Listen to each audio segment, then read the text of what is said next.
Israel Bharat మధ్య 9 కీలక ఒప్పందాలు కుదిరాయి. భారత పర్యటనలో ఉన్న ఇజ్రాయెల్ ప్రధాని బెంజమిన్ నెతన్యాహు ప్రధాని మోడీతో సమావేశమయ్యారు.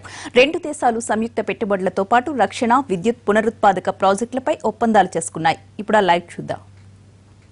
Who came and were, how shall I say this? Well, I thought I was in a rock concert, but it was a historic event as well. We are ushering today a new era in our relations.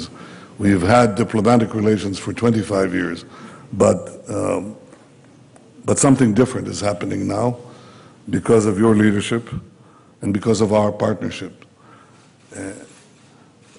There are three things that bind our countries together.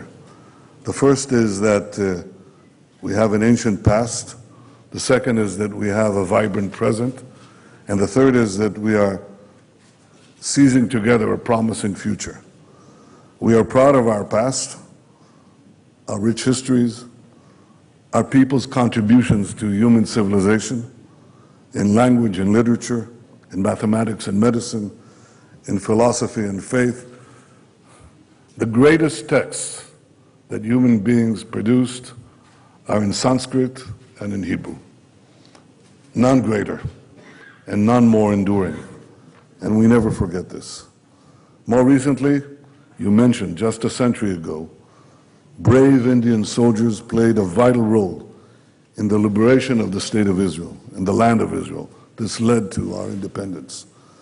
And yesterday I was again deeply moved as we paid tribute to these brave Indian fighters and commanders who gave their lives in that historic fight. We honor their memory as you mark today Indian Army Day. We are proud of our present, of our resilient democracies.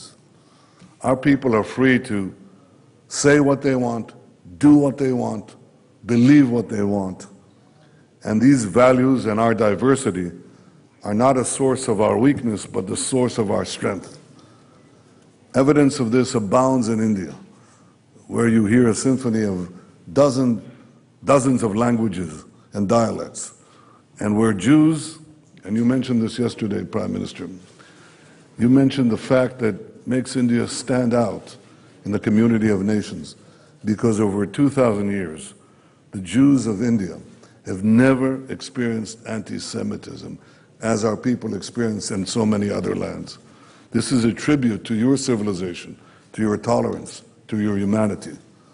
Israelis and Indians are bound by the kinship of free peoples, but I believe that democracy cannot be taken for granted.